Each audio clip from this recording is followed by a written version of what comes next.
Halo, salam sejahtera untuk kita semua. Selamat pagi, shalom, swastiastu, namo buddhaya, salam kebajikan.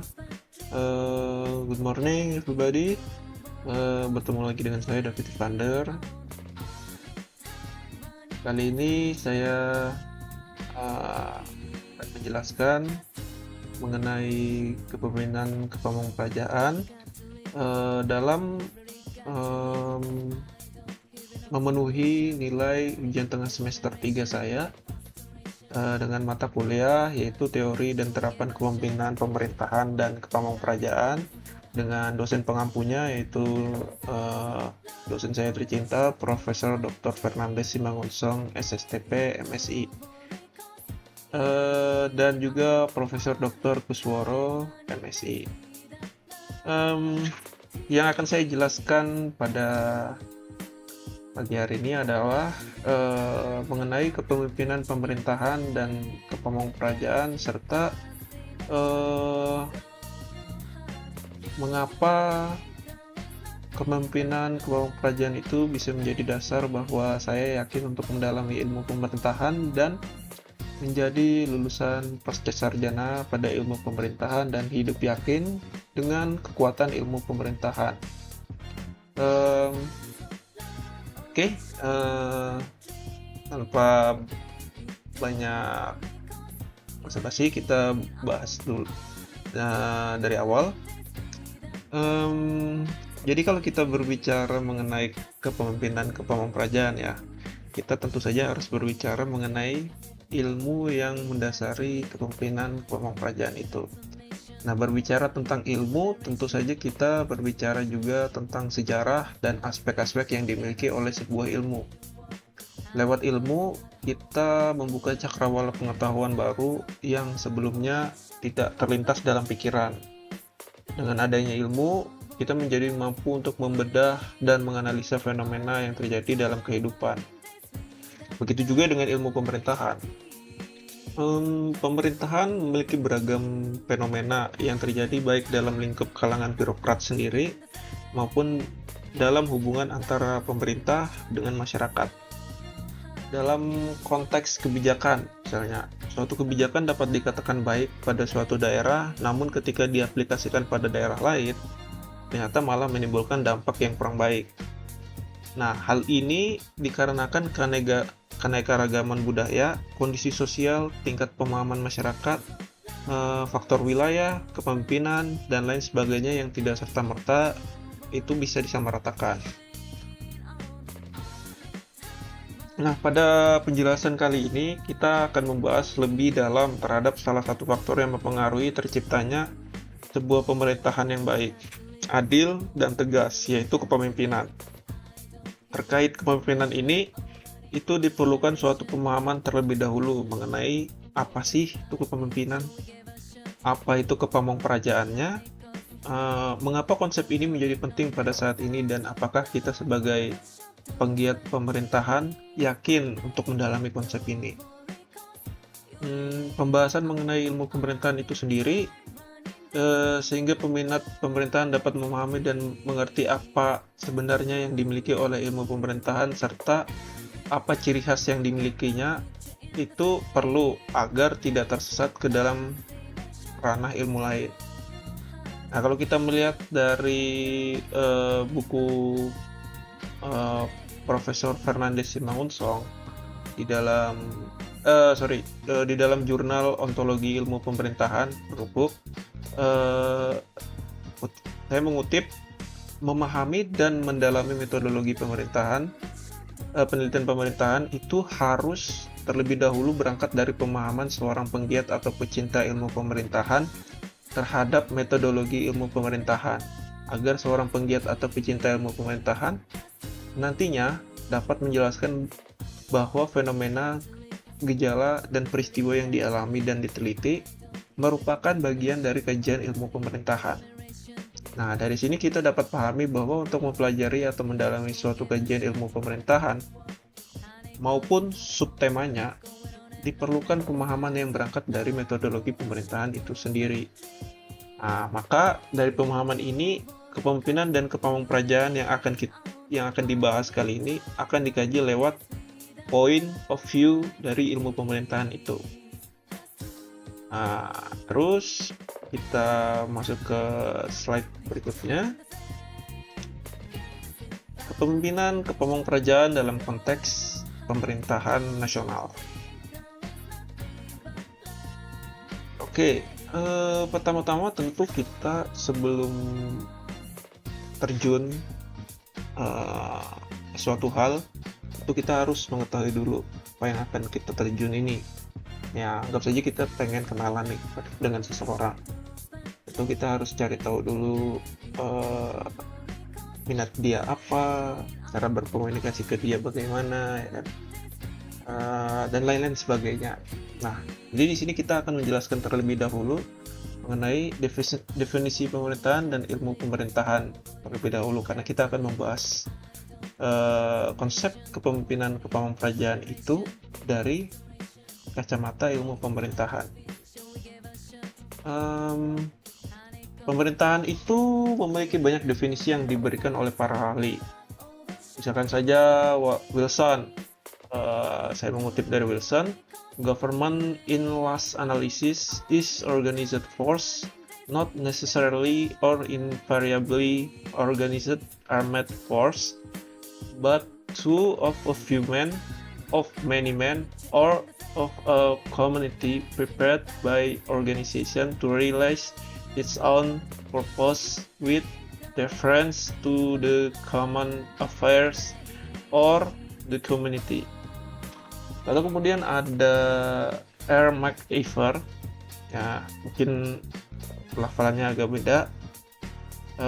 Saya mengutip dari sana, yaitu government is the organization of men under authority. How men can be governed. Juga dari Van Polly, de Bestuurkunde Alert, hoe men de openbare dienst het beste inricht en lead.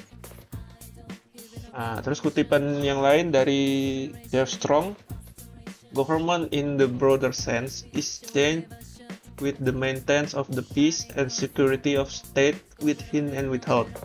It must, therefore, have first military power or the control of armed force. Secondly, legislative power or the means of making laws.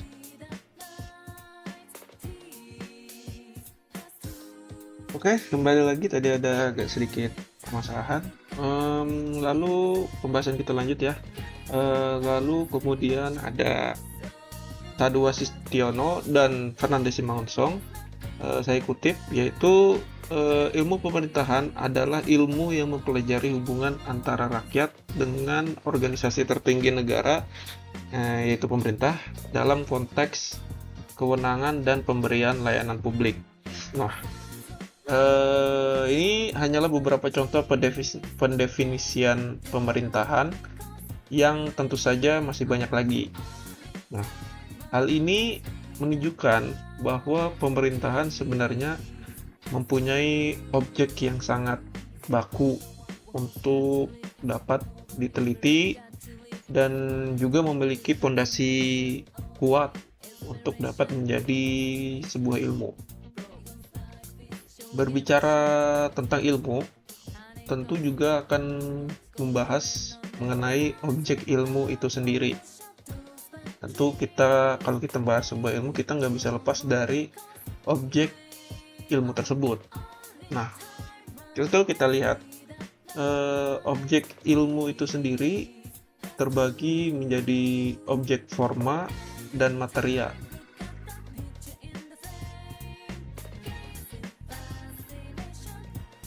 Nah, ini objek ilmu itu sendiri terbagi menjadi objek forma, ada objek forma dan ada objek materia. Kalau kita lihat di sini,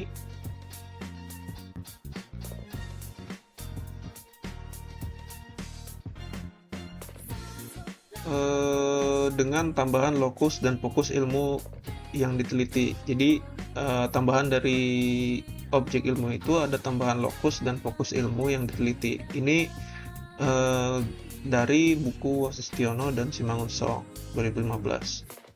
Nah, dari konsep ini, maka Wasistiono dan Simangunsong menjelaskan kedudukan ilmu pemerintahan dibandingkan dengan ilmu lain yang serumpun dengan tabelnya seperti yang Anda lihat.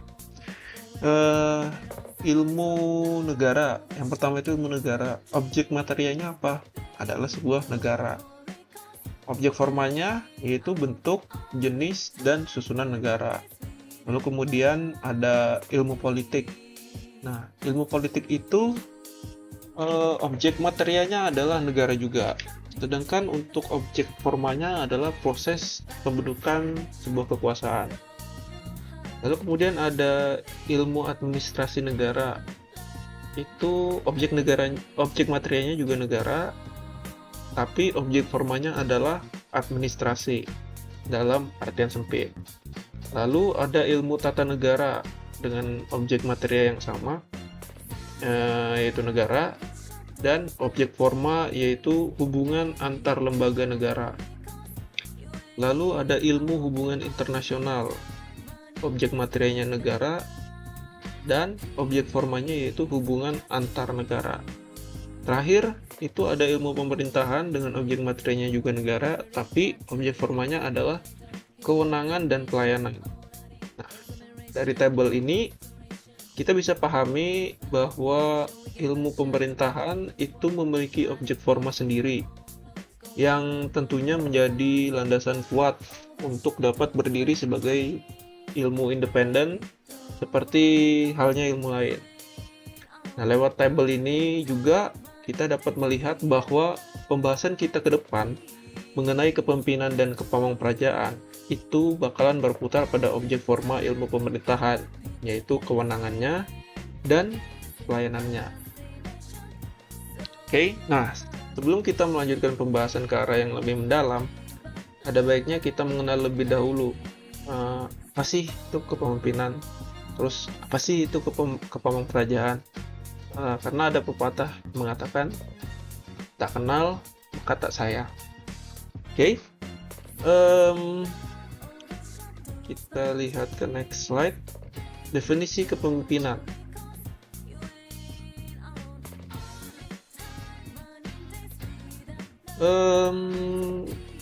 Menurut seorang pakar yaitu Riaz Rashid, saya mengutip, secara sederhana, pemimpin itu bisa didefinisikan sebagai seseorang yang terus-menerus membuktikan bahwa ia mampu mempengaruhi sikap dan tingkah laku orang lain, lebih dari kemampuan mereka atau orang itu mempengaruhi dirinya sendiri. Nah, jadi kepemimpinan hanya mungkin terbentuk dalam suatu lingkungan yang secara dinamis melibatkan hubungan di antara sejumlah orang.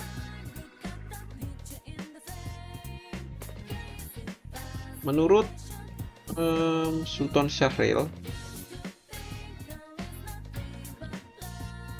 kepemimpinan dapat didefinisikan sebagai suatu proses yang kompleks di mana seorang pemimpin mempengaruhi bawahannya dalam melaksanakan dan mencapai visi, misi, dan tugas atau objektif yang dengan itu membawa organisasi tersebut itu menjadi lebih maju dan bersatu.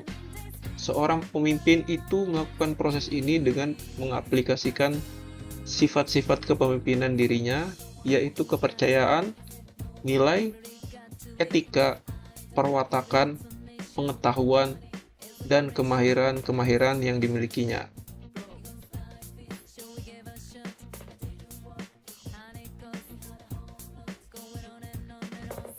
Nah, kalau kita lihat secara etimologis, dari sisi etimologis, kepemimpinan itu berasal dari akar kata pimpin.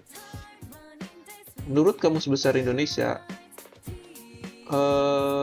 berawalan lead yang artinya mengarahkan, menunjukkan jalan, dan mengarahkan. Nah, kepemimpinan itu adalah suatu proses atau kemampuan seseorang untuk mempengaruhi orang lain untuk memperoleh tugas dan arah yang sama untuk mencapai tujuan organisasi. Lubis. Saya kutip dari Lubis.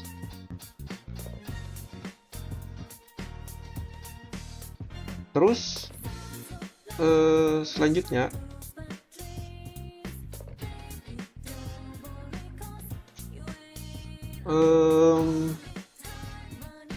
sehingga kepemimpinan ini biasanya diperankan oleh laki-laki, karena laki-laki itu dianggap mempunyai sifat kuat, pemberani, bijaksana, dan membawa perubahan sosial bagi masyarakat yang dipimpinnya. Sedangkan perempuan dianggap lemah lembut dan perasa, sehingga tidak mudah dijadikan sebagai seorang pemimpin. Nah, ini berarti pemimpin itu adalah seseorang yang mampu mempengaruhi atau mengarahkan orang lain dengan kepemimpinan sebagai proses atau kemampuan itu sendiri yang mengacu pada kapabilitas seseorang dalam mempengaruhi orang lain. Ini menurut Nur Halim. Di dalam pembahasan terhadap kepemimpinan pada masa sejarah itu kita dapat selidiki berdasarkan tinggalan tertulis baik berupa prasasti maupun naskah kesastraan. Berdasarkan sumber dari naskah kesastraan, utamanya itu ya seperti Sastra Ceta atau Astabrata. Kalau kita lihat dalam Sastra Ceta, kepemimpinan itu terutama dikaitkan dengan pemahaman seorang raja terhadap 3 tingkatan nilai perbuatan. Tiga tingkatan nilai perbuatan itu apa aja? Yaitu nista, madya, dan utama. Perbuatan nista, misalnya sikap yang selalu khawatir, selalu bimbang, dan pikiran-pikiran ikut-ikutan, selalu menaruh setiap kuasa kepada para bangsawan, punggawa, dan para menteri, sehingga selalu tumbuh benih kebimbangan. Nah, kalau perbuatan madya sendiri, itu suatu upaya untuk menghindari perbuatan nista yang dilakukan dengan jalan menimbang-nimbang secara tepat segala sesuatu yang meragukan. Nah, kalau perbuatan utama itu adalah suatu perbuatan yang mencakup semua hal, yang buruk maupun yang baik, karena memang telah menjadi tanggung jawab seorang raja. Ini menurut saya kutip dari Duyanto. Nah, sedangkan Kepamongprajaan sendiri memiliki konsep pamong praja atau kepamongprajaan. Ini bermula dari sejarah pemerintahan di Indonesia yang dulunya dikenal sebagai Pangreh Praja. Kalau dulu di Indonesia itu sejarahnya kita awalnya itu disebut sebagai Pangreh Praja. Pangreh Praja itu merupakan mereka yang bekerja di lingkungan kerajaan dan mengabdi pada raja. Mereka yang bekerja sebagai pangreh praja lebih banyak memperhatikan kebutuhan raja dan memastikan bahwa kekuasaan raja memiliki legitimasi pada seluruh pegawai kerajaan dan raja-raja taklukan, sehingga masyarakat yang berada di akar rumput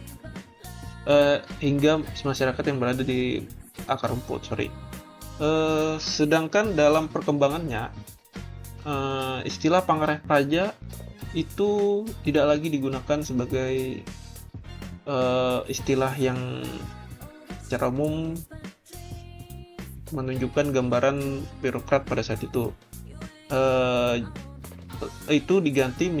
Istilah itu diganti menjadi pamongpraja yang lebih cenderung menjiwai sebagai pelayan masyarakat, bukan sebagai pelayan raja atau kepala pemerintahan.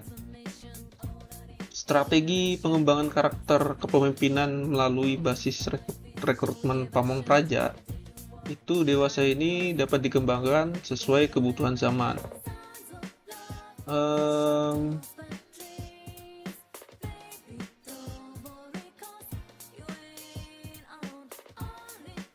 Pengembangan karakter kepemimpinan melalui aspek intelektualitas, emosional,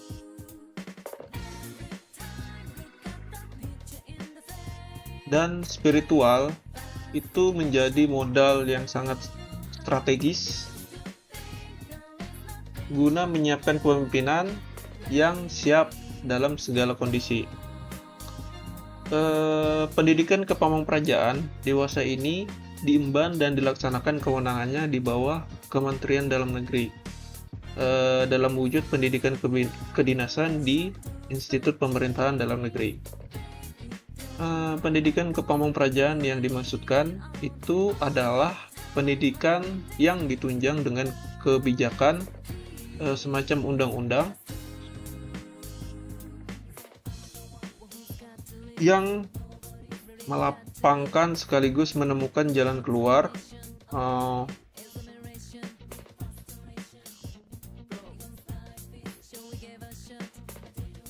dengan cara mengimbangi kandidat kepala daerah yang berasal dari partai politik dengan wakil kepala daerah yang bersumber dari kelompok birokrasi yang tentu saja memiliki standar pengalaman dan basis keilmuan pemerintahan. Ini berdasarkan bukunya Olga. Berbeda dengan istilah pamong yang merujuk pada kata among, ngemong atau ngomong.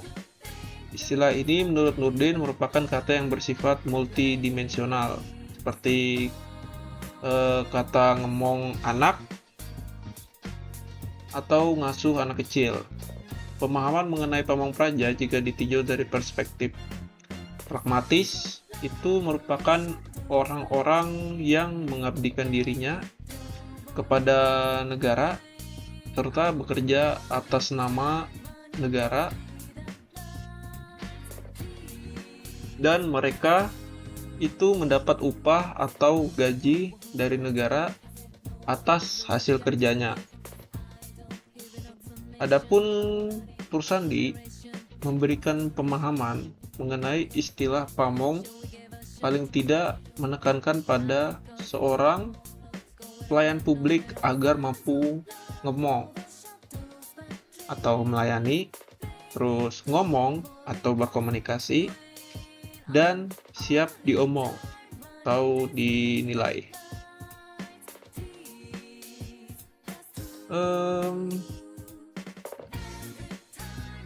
Dalam kaitan itu, pamongpraja diartikan sebagai pegawai negeri yang mengurus pemerintahan negara.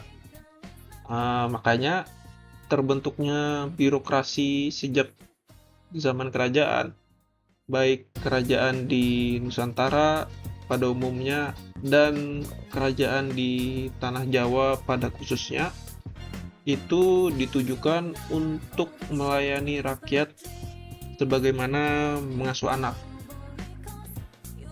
memiliki jiwa yang melindungi dan penuh kasih sayang yang tak terbatas.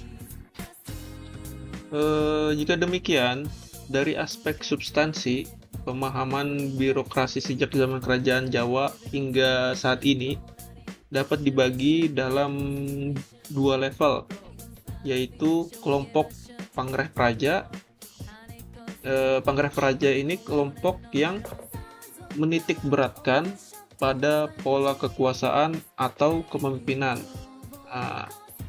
Itu mereka cenderung bersifat dilayani. Dan kelompok pamongpraja yang menitik beratkan pada pola pelayanan kepada masyarakat. Terus kemudian kita lihat dulu slide-nya.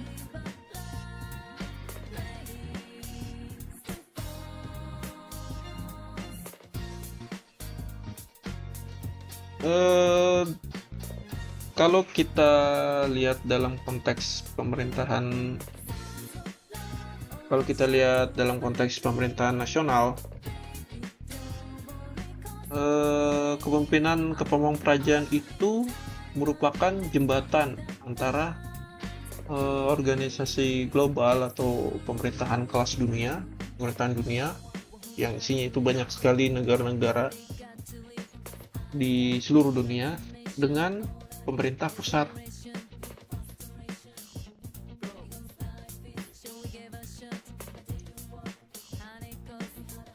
Seperti yang sudah dijelaskan dalam definisi kepemimpinan tadi, definisi kepemimpinan dan kepemimpinan,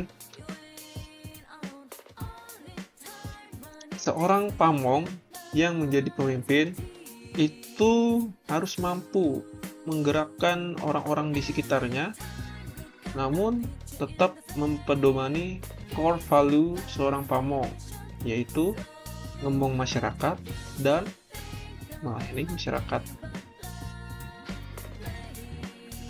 Pada dasarnya, perubahan itu pasti terjadi, baik pada masa lalu, masa kini, maupun masa yang akan datang.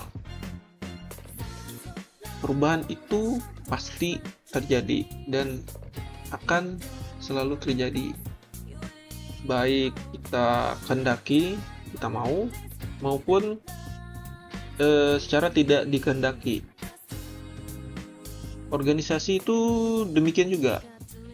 Ada kalanya organisasi itu mengalami kegagalan, dan ada kalanya organisasi itu mengalami keberhasilan.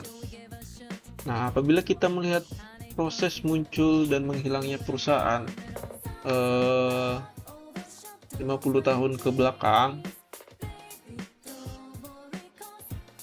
ya, perubahan itu pasti terjadi, baik pada masa lalu, masa kini, maupun masa yang akan datang. Kalau kita lihat dari 50 tahun ke belakang,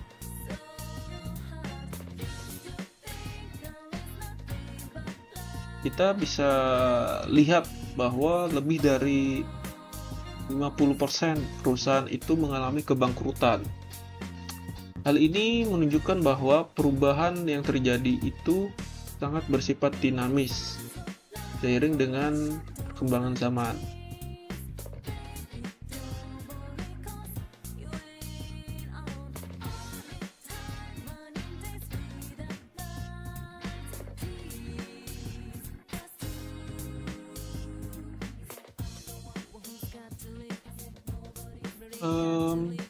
Indonesia sendiri itu tidak luput dari perubahan. Kita dapat melihat kondisi Indonesia pasca kemerdekaan hingga sekarang itu telah mengalami banyak sekali perubahan. Beberapa perubahan yang sudah pernah terjadi di Indonesia khususnya itu ada bentuk pemerintahannya itu pernah berubah, jenis pemerintahannya juga, lalu susunan pemerintahan itu juga pernah berubah. Kalau kita ambil contoh dari sistem pemerintahan atau jenis pemerintahan, pada masa Orde Baru pemerintahan Indonesia itu menggunakan sistem sentralisasi. Jadi semuanya terpusat pada pemerintah pusat, dikoordinasi oleh pemerintah pusat dan dinavigasi secara langsung oleh pemerintah pusat. Jadi semua pemerintahan di daerah itu semuanya satu komando dari pemerintah pusat.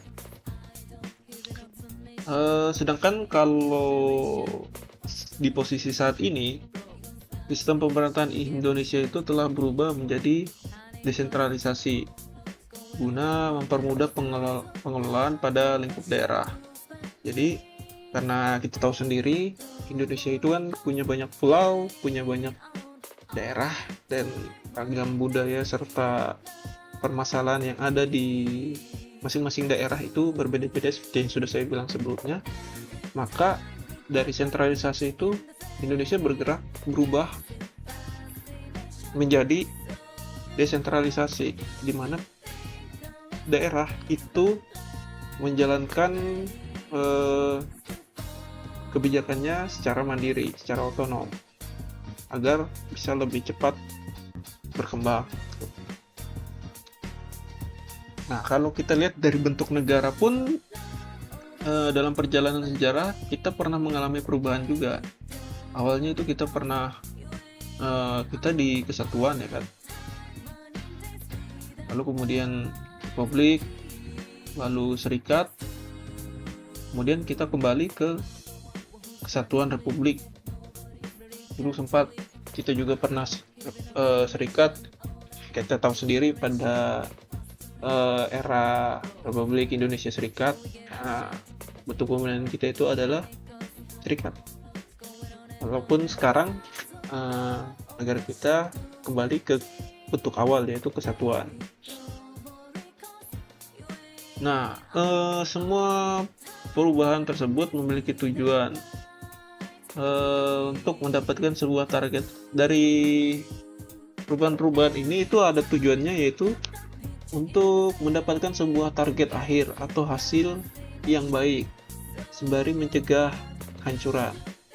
Nah, dalam konteks negara, perubahan ini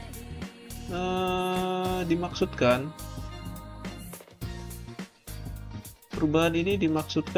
agar negara tersebut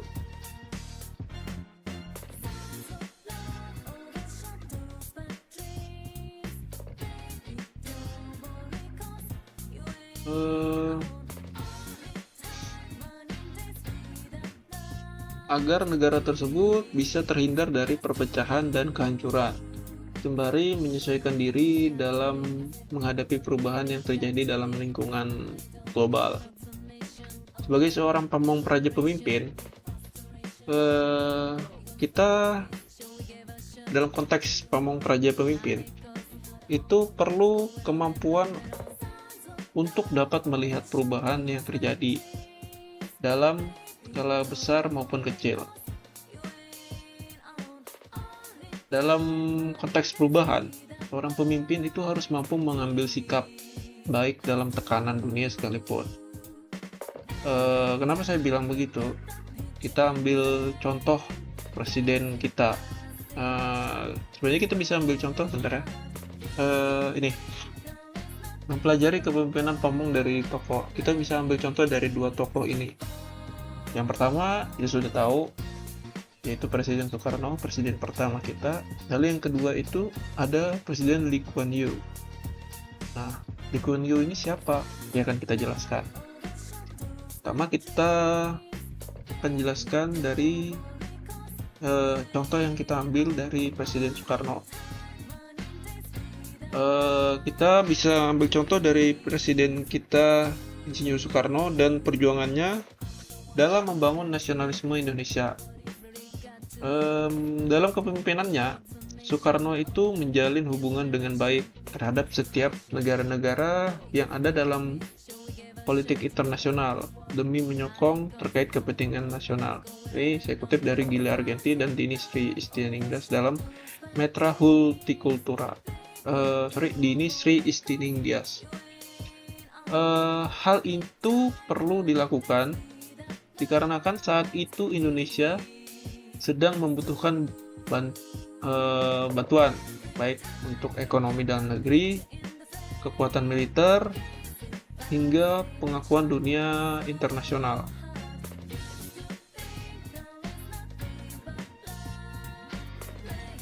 Apalagi Indonesia melalui Soekarno itu selalu lantang menyuarakan perlawanan terhadap imperialisme dan kolonialisme Barat.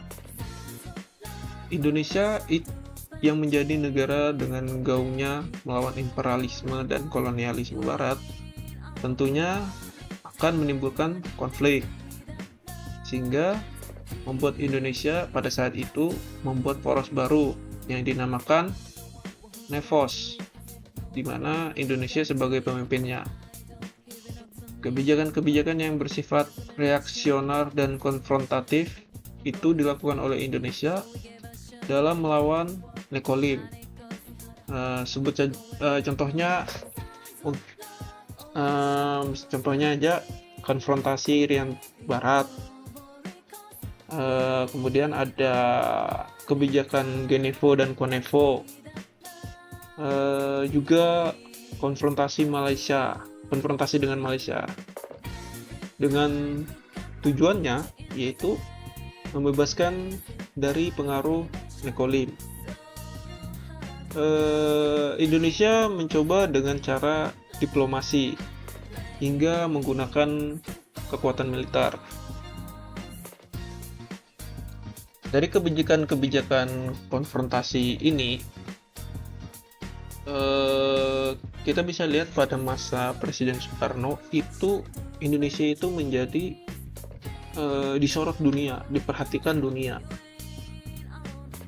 Dua kekuatan superpower pada saat itu, yaitu Uni Soviet dan Amerika Serikat, akhirnya ikut terlibat dalam membantu Indonesia. Ya, meskipun Indonesia pada saat itu terkucilkan dari dunia internasional karena memutuskan untuk keluar dari PBB. Jadi kita bisa lihat bahwa kalau kita lihat dari konteks kepemimpinan kebanggaan kerajaan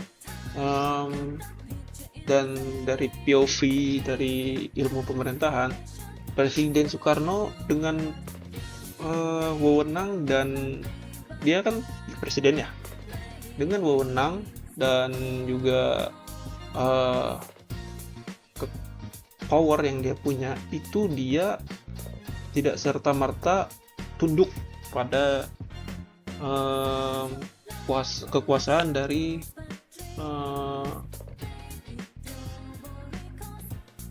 pemerintahan dunia, walaupun tekanan dari negara-negara superpower. Dia bisa mengambil tindakan sendiri, mengambil sikap dan juga tegas terhadap pilihan dia. Itu semua kalau kita lihat demi melayani siapa? Masyarakat Indonesia pada saat itu.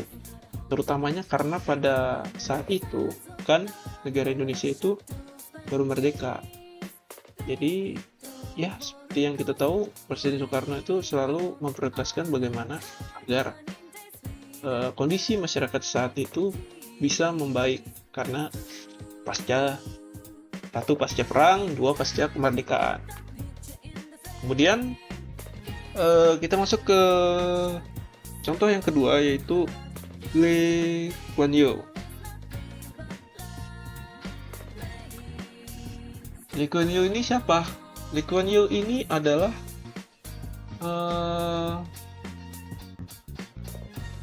pemimpin Singapura yang memiliki luas Singapura itu.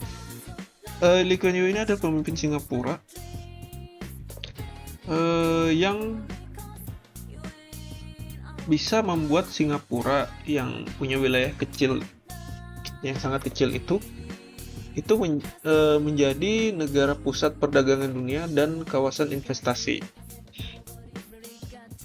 Kalau kita tilik dari sejarah Lee Kuan Yew ini, awal kebangkitannya hingga menjadi pemimpin Singapura pada masanya itu bermula dengan mendirikan partai bersama kolega-koleganya atau teman-temannya, yaitu People Action Party, PAP, disingkat PAP.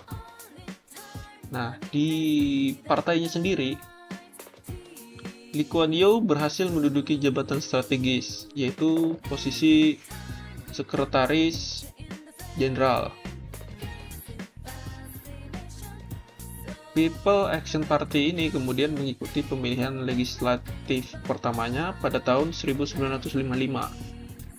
Namun karena Singapura masih menjadi negara koloni Inggris pada saat itu, pada 1955, People Action Party hanya menjadi partai minoritas. Sementara yang menjadi partai mayoritas adalah Partai Labor. Jadi si PAP ini dia jadi partai minoritas, sedangkan ada partai lain yang punya suara lebih besar, yaitu Partai Labor. Nah, dikarenakan masih menjadi koloni Inggris, jabatan Perdana Menteri pada saat itu nggak ada. Kemudian seiring waktu berjalan, Lee Kuan Yew menjadi salah satu delegasi Singapura yang membantu menegosiasikan agar Singapura menjadi negara yang self-governing atau memerintah dirinya sendiri di dalam sistem negara persemakmuran pada saat itu. Kemudian akhirnya Singapura mendapatkan haknya, dan pada tahun 1959 Singapura mengadakan pemilihan di bawah undang-undang dan konstitusional yang baru, dan People Action Party ini menjadi partai pemenang dengan suara mayoritas yang sekaligus mengantarkan Lee Kuan Yew menjadi Perdana Menteri Singapura yang pertama pada tanggal 5 Juni 1959. Dan selanjutnya Lee Kuan Yew membentuk kabinet pertamanya. Ini berdasarkan Britannica Editor dan Harhab. Nah, oleh Bell menyatakan bahwa Lee Kuan Yew itu menjadi penguasa Singapura yang memegang kekuasaan sampai tahun 1990.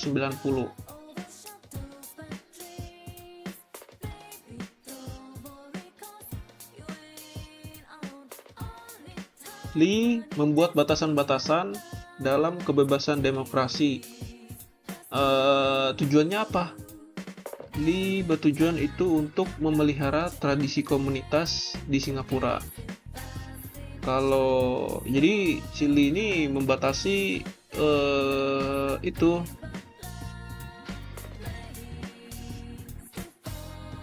demokrasi itu, dia batasi kebebasan demokrasi itu, jadi tidak langsung nih kamu bebas melaksanakan birokrasi.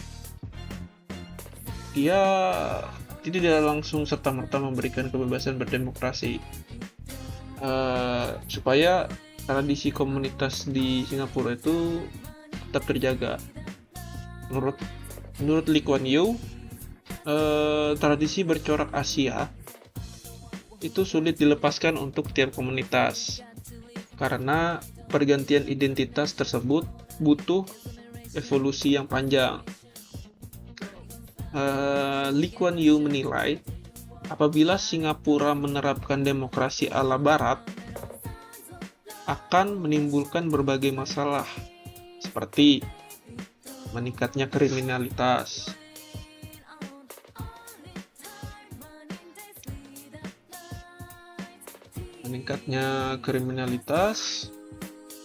meningkatnya single parent dengan anak yang nakal, meningkatnya penggunaan obat terlarang. Nah, itu semua yang pada akhirnya akan menimbulkan kemiskinan hingga menyia-nyiakan semua yang sudah dikerjakan. Lebih lanjut, Lee Kuan Yew menyatakan bahwa Singapura akan lebih mengutamakan kepentingan komunitas dibanding demokrasi untuk memelihara pertumbuhan ekonomi yang tinggi dan stabil. Kemudian selanjutnya, untuk memelihara politik internal yang kondusif dan pertumbuhan ekonomi yang stabil secara simultan, Lee Kuan Yew menerapkan kepemimpinan semi-otoriter. Jadi dia penerapannya itu bukan full birokrasi ya. Jadi dia menerapkan kepemimpinan itu semi-otoriter. Jadi sebagian dari asas-asas otoriter itu dia terapkan dalam memimpin Singapura. Setiap warga negara yang patuh pada hukum, bekerja dengan tekun dan bersifat ofensif terhadap pemerintah, tidak perlu takut terhadap pemerintah.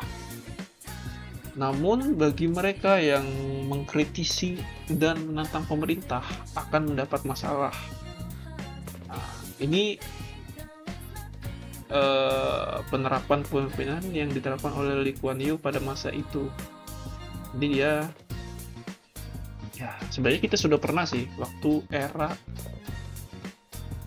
presiden kedua, ya kita tahu sendiri. Ini sudah pernah diterapkan dan ya semi otoriter seperti itulah kira-kira untuk gambarannya.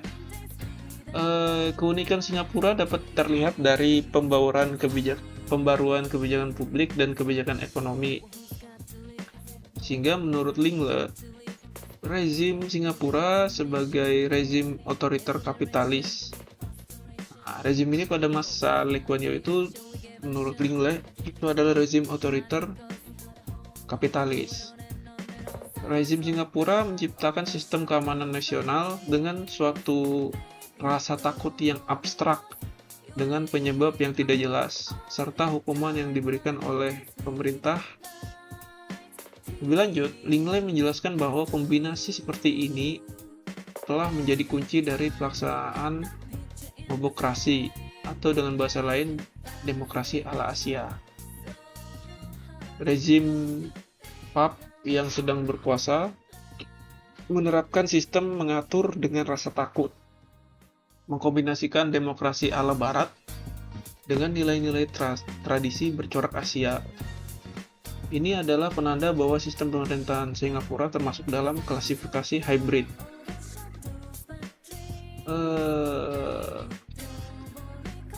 Dasar-dasar Asian values di atas lebih mengarahkan sebuah pemerintahan kepada bentuk yang lebih otoriter dibandingkan demokrasi liberal. Oleh karena itu, Singapura saat masa pemerintahan Lee Kuan Yew yang menerapkan nilai-nilai lokal Asia dalam kepemimpinannya dinilai menganut sistem otoritarianisme. Dengan menerapkan sistem otoritarian ala Asian value, pemerintahan Lee Kuan Yew mampu membawa Singapura menempati peringkat kedua dunia di dalam indeks 10 kebebasan ekonomi oleh The Heritage Foundation dengan skor rata-rata 88. Ya, jadi ini unik ya. Si Lee Kuan Yew ini meskipun dia otoriter, dengan gaya kepemimpinan yang semi otoriter, dia mampu membawa Singapura itu menjadi 10 kebebasan ekonomi pada masa itu. Jadi dia bisa mengontrol tradisi dengan tidak bertabrakan dengan demokrasi. Lewat apa? Lewat otoritarianisme yang dia anut. Dari kedua contoh tokoh di atas, kita dapat melihat bahwa pemimpin sangat berpengaruh terhadap bagaimana. Dari dua contoh ini kita bisa lihat bahwa pemimpin itu sangat berpengaruh terhadap bagaimana sebuah negara dapat dibentuk karakteristiknya dan berubah baik itu ke arah yang lebih baik maupun ke arah yang kurang baik. Jadi kalau kita dari kedua contoh pemimpin ini, kita bisa pahami bahwa seorang pemimpin, terutama pemimpin pamung kerajaan itu, kalau saya nyebut itu pamung praja pemimpin, itu harus bisa mengarahkan dalam konteks nasional, itu mengarahkan mau ke arah mana negara tersebut dalam hubungan di dalam lingkup global. Karena seorang pemimpin seukianya itu diharapkan bisa mengarahkan negara tersebut ke suatu tujuan yang lebih baik. Jadi kalau kita lihat dalam konteks ilmu pemerintahan, si kedua pemimpin ini dia sudah menjalankan kewenangannya dengan baik dan memiliki tujuan yang jelas gitu. Dari kalau kita, kenapa saya bisa bilang mereka punya tujuan yang jelas dan mereka menjalankan kewenangannya dengan baik, kita bisa lihat dari pelayanan yang mereka berikan kepada masyarakat. Yaitu pada masa itu kan masyarakat kondisi ekonominya sudah mulai ke arah stabil gitu. Apalagi kita lihat dari contoh Lee Kuan Yew, kita tahu sendiri Singapura kondisinya pada saat itu kolonial, dan Indonesia pada saat itu masih dijajah oleh Jepang, dan masih ada penyerangan dari agresi militer dari Belanda. Meski demikian, mereka mampu membawa negara selamat dari hal-hal seperti itu, dari terpaan-terpaan dunia pada saat itu. Jadi itu sesuatu hal yang patut kita teladani, kita ambil contoh dari kepemimpinan kedua orang ini. Kemudian kita lanjut ke kepemimpinan kepemimpinan dalam konteks pemerintahan lokal, baik itu kabupaten maupun kota.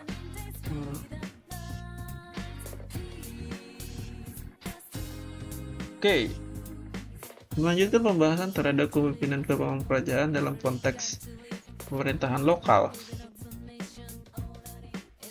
Seorang pamong praja pemimpin itu harus menjadi penyambung antara pemerintah pusat dengan pemerintah lokal, baik itu kabupaten maupun kota.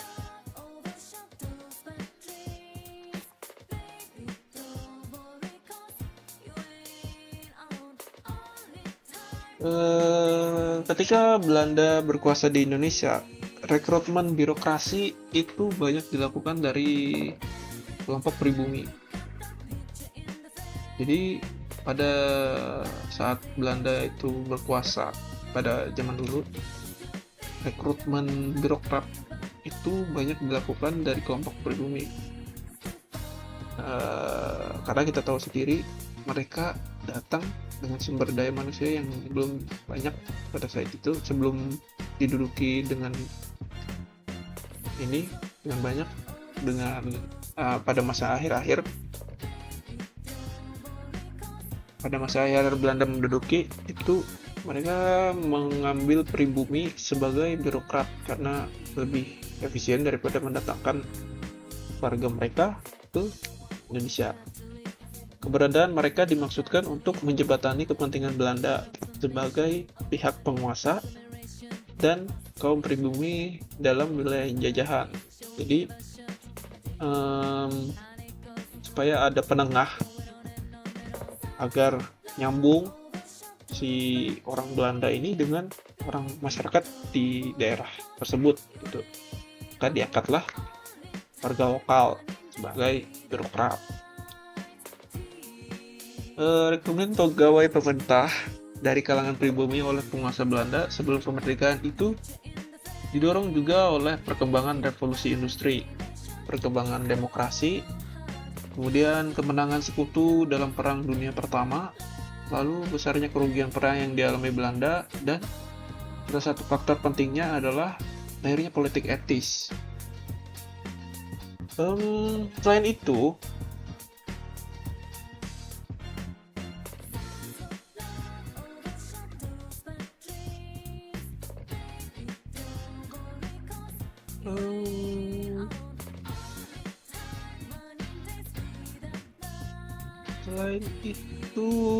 Belanda menyadari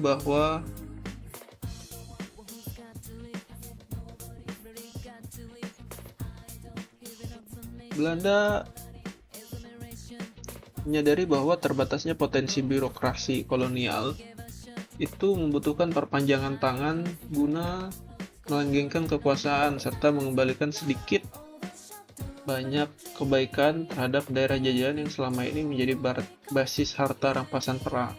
Jadi karena potensi birokrasi kolonialnya yang tadi saya bilang, mereka setiap perang orang juga SDM-nya sedikit, itu membutuhkan perpanjangan tangan supaya kekuasaan mereka eh, bisa lebih panjang dan lebih awet, serta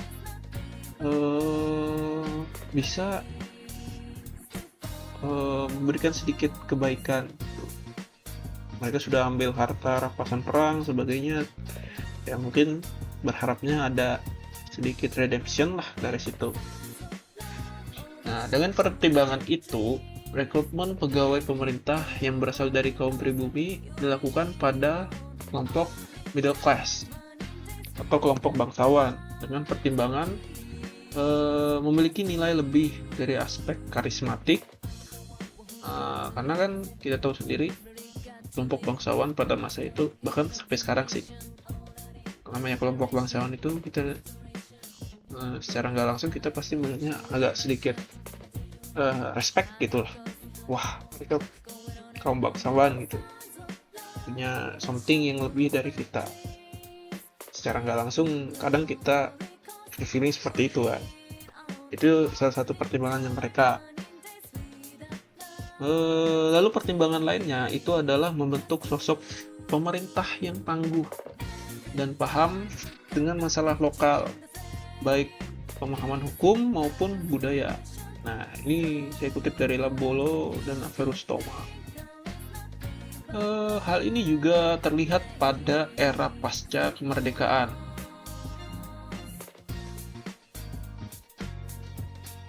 Meskipun terjadi pergeseran paham dari Pangereh Praja menjadi Pamung Praja, pertimbangan tersebut masih tetap dipertahankan karena adanya kendala terkait terbatasnya sumber daya kepemimpinan, banyaknya masalah sosial pada tingkat bawah, serta munculnya kesadaran pada kaum bangsawan bahwa pemimpin itu perlu disiapkan untuk mengisi kekosongan yang ada.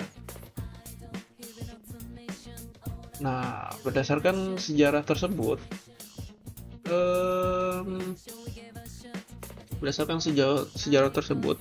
kita bisa melihat bahwa Pamung Praja pemimpin itu sudah dari dulu dirancang untuk menjadi penghubung dari pemerintahan utama, yaitu pemerintah pusat, dengan masyarakat maupun pemerintahan di bawahnya. Jadi itu kalau kita lihat dari sejarah, udah dari zaman dulu Pamung Praja itu merupakan penghubung dengan masyarakat maupun dengan pemerintahan yang levelnya berada di bawah pemerintahan tersebut gitu. Menurut Suryaningrat, Pamung Praja itu dipergunakan untuk menyebut mereka yang merupakan pejabat pemerintah pusat yang ada di daerah. Kalau kita ingat, saya bilang tadi kan dulu tuh Indonesia itu masih sentralistik ya. Nah, kalau berkaca dari Pamung Praja kemarin, Pamung Praja tadi yang sebelumnya sudah saya sebut, karena masih sistem sentralisasi, jadi pemimpin-pemimpin itu berasal dari di bawah komando pemerintah pusat gitu. Jadi mereka ditaruh di daerah-daerah, cuman masih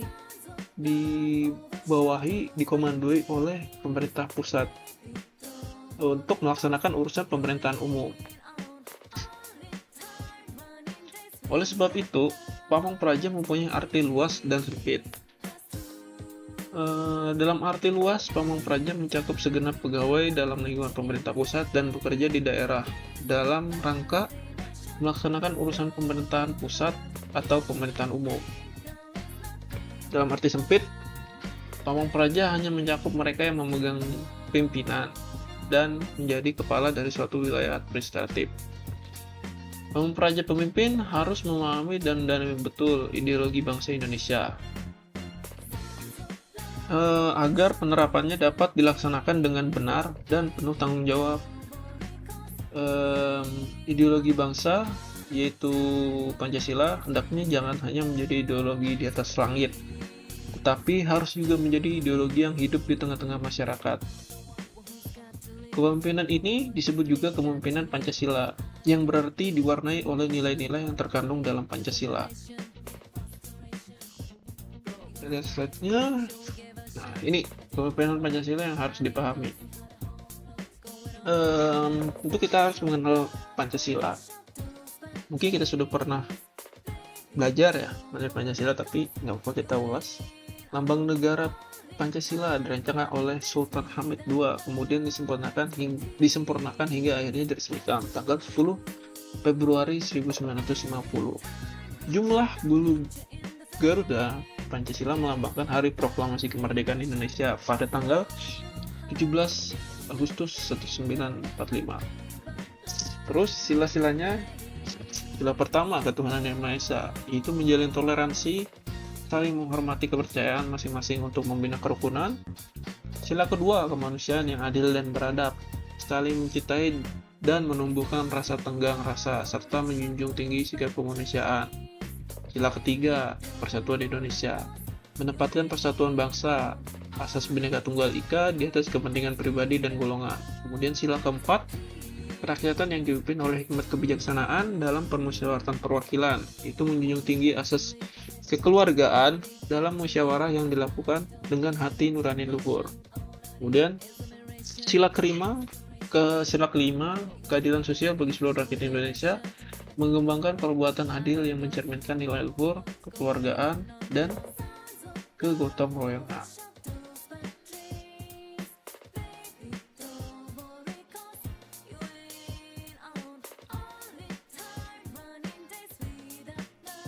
Sila pertama, yaitu ketuhanan yang Maha Esa, menunjukkan bentuk berketuhanan yang sesuai dengan ajaran dan kepercayaan masing-masing tanpa meninggalkan toleransi. Secara alamiah, masyarakat Indonesia merupakan masyarakat yang majemuk, dikarenakan berbagai kultur dan budaya dari berbagai pulau yang berbeda.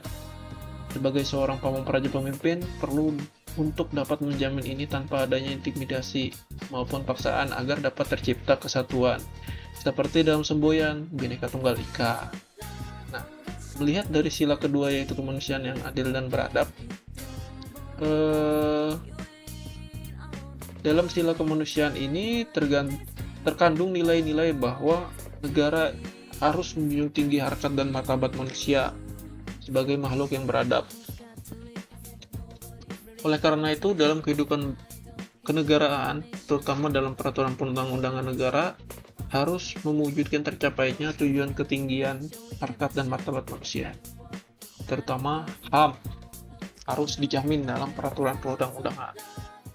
Kemudian kita lihat dari sila ketiga yaitu sila persatuan Indonesia, itu terkandung nilai bahwa negara adalah penjelmaan sifat kodrat manusia monodualis, yaitu sebagai makhluk individu dan makhluk sosial. Negara adalah merupakan suatu persekutuan hidup bersama di antara elemen-elemen yang membentuk negara yang berupa suku, ras, kelompok, golongan suku, ras, kelompok, golongan. Ya, itu. Oleh karena itu, perbedaan adalah merupakan bawaan kodrat manusia dan juga merupakan ciri khas elemen-elemen yang membentuk negara. Konsekuensinya, negara adalah beraneka ragam tapi satu, mengikatkan diri dalam persatuan yang dilukiskan dalam slogan Bhinneka Tunggal Ika. Perbedaan bukannya untuk diruncikan jadi konflik dan permusuhan, melainkan diarahkan pada suatu sintesa yang saling menguntungkan, yakni persatuan dalam kehidupan bersama untuk mewujudkan tujuan bersama. Sila keempat, yaitu kerakyatan yang dipimpin oleh hikmat kebijaksanaan dalam permusyawaratan perwakilan, memiliki nilai filosofis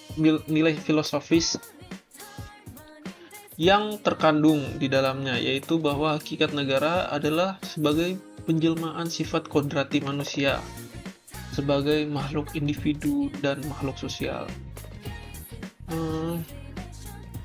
Hakikat rakyat itu sendiri adalah merupakan sekelompok manusia sebagai makhluk Tuhan yang Maha Esa yang bersatu dengan tujuan mewujudkan harkat dan martabat manusia dalam wilayah negara.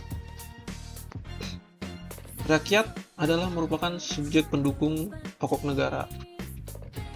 Negara adalah dari dan oleh rakyat. Oleh karena itu, rakyat merupakan asal mula kekuasaan negara. Jadi, negara tidak akan terbentuk tanpa adanya rakyat. Maka dari itu, rakyat merupakan objek utama dari sebuah negara. Dalam sila kerakyatan tergantung nilai demokrasi yang secara mutlak harus dilaksanakan dalam hidup bernegara.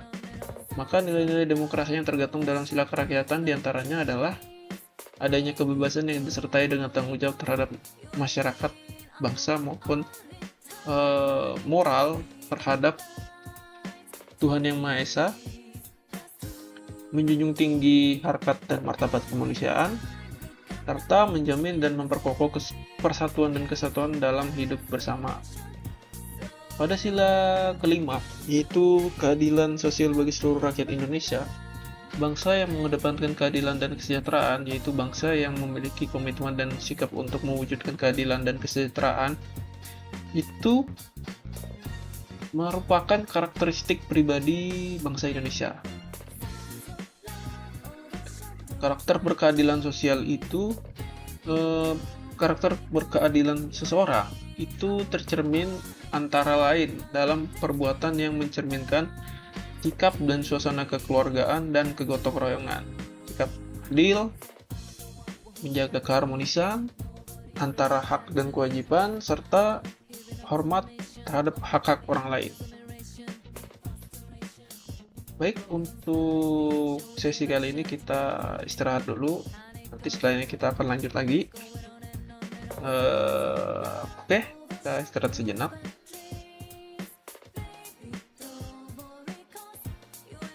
Oke, baik. Kita lanjutkan pembahasan kita. Jadi, ini sudah.